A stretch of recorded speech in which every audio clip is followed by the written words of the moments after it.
Hi everyone, welcome back to Prasanna's kitchen. ఈరోజు మన వీడియోలో ఎగ్ సేమియా చేసుకోబోతున్నామండి. చాలా టేస్టీగా ఉంటుంది. చూస్తుంటేనే నోరు ఊరిపోతుంది కదా. ఇంకా లేట్ చేయకుండా ఈ ఎగ్ సేమియాని ఎలా రెడీ చేసుకోవాలో చూసేద్దాం రండి. ముందుగా స్టవ్ మీద కడాయిలోకి 1 టీ స్పూన్ ఆయిల్ వేసుకుని హీట్ అయిన తర్వాత 1 కప్పు సేమియా వేసుకోండి. వేసుకున్న తర్వాత ఈ సేమియా మనకి లైట్గా కలర్ చేంజ్ అవ్వాలన్నమాట.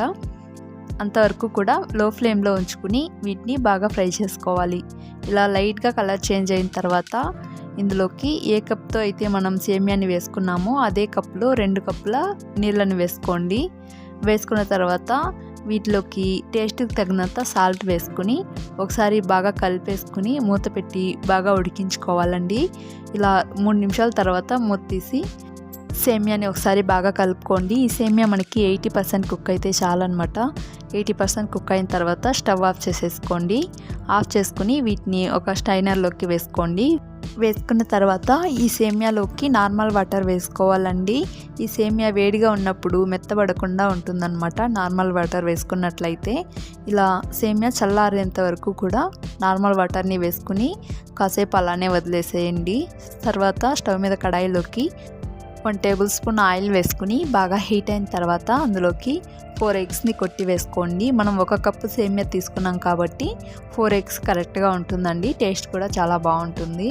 ఇలా 4 ఎగ్స్ని వేసుకున్న తర్వాత ఫ్లేమ్ని లో ఫ్లేమ్లో ఉంచుకుని ఇలా 1 నిమిషం పాటు కదపకుండా అలాగే వదిలేసేయండి. 1 నిమిషం తర్వాత వీటిని లైట్గా ఇలా కలుపుకోండి. కలుపుకున్న తర్వాత వీటిలోకి 1/2 టీ స్పూన్ కారం, అలానే 1 టీ స్పూన్ మిరియాల పౌడర్ వేసుకొని 1/2 టీ స్పూన్ సాల్ట్ వేసుకుని ఒకసారి అన్నింటినీ ఇలా కలుపుకోండి. ఇందులోకి మనం వేసుకున్న ఉప్పు కారాలన్నీ కూడా ఎగ్స్కి బాగా పట్టే విధంగా 2 నిమిషాల పాటు లో ఫ్లేమ్లో ఇలా బాగా ఫ్రై చేసుకున్న తర్వాత వీటిని ప్లేట్లోకి తీసుకుని పక్కన పెట్టేసుకుందాం. తర్వాత అదే కడాయిలోకి 1 టీ స్పూన్ ఆయిల్ వేసుకుని హీట్ అయిన తర్వాత 1 టీ స్పూన్ ఆవాలు, 1 టీ స్పూన్ పచ్చిశనగపప్పు వేసుకుని ఆవాలు పచ్చిశనగపప్పు బాగా వేగిన తర్వాత ఇందులోకి సన్నగా కట్ చేసుకుని తీసుకున్న ఆనియన్స్, అలానే కొద్దిగా కరివేపాకును కూడా వేసుకుని ఫ్రై చేసుకోవాలి. ఈ ఆనియన్స్, కరివేపాకు బాగా వేగేంత వరకు కూడా ఫ్రై చేసుకున్న తర్వాత ఇందులోకి సన్నగా కట్ చేసుకుని తీసుకున్న క్యారెట్ ముక్కల్ని వేసుకోండి.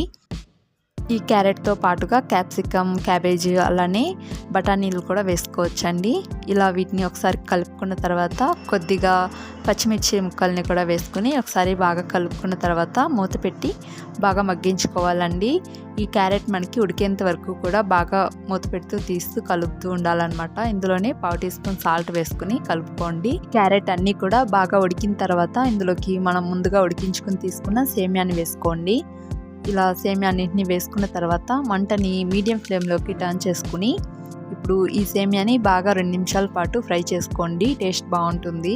ఇలా ఆయిల్లోకి 2 నిమిషాలు బాగా ఫ్రై చేసుకున్న తర్వాత వీటిలోకి 1/2 teaspoon salt, 1 teaspoon మిరియాల పౌడర్ వేసుకొని వీటన్నింటికి కూడా బాగా పట్టే విధంగా ఒకసారి బాగా మిక్స్ చేసుకోవాలి. ఇలా ఫ్రై చేసుకున్న తర్వాత ఇందులోకి మనం ముందుగా ఫ్రై చేసుకుని తీసుకున్న ఎగ్స్ని వేసుకుని బాగా ఫ్రై చేసుకోవాలండి.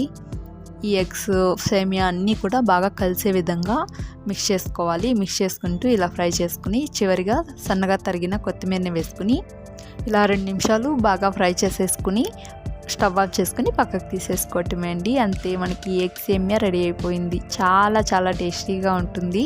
పిల్లలు లంచ్ బాక్స్లోకైనా లేదా బ్రేక్ఫాస్ట్లోకి, ఈవినింగ్ స్నాక్గా కూడా చేయొచ్చండి. చాలా టేస్టీగా ఉంటుంది. వీటిని మీరు కూడా ఇంట్లో ఒకసారి ట్రై చేసి ఎలా వచ్చిందో కామెంట్ చేయడం మర్చిపోవద్దు.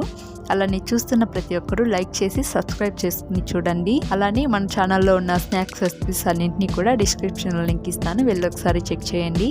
ఈ వీడియో కనుక మీకు నచ్చినట్లయితే లైక్ చేయండి, షేర్ చేయండి, సబ్స్క్రైబ్ చేసుకోండి. Thank you for watching.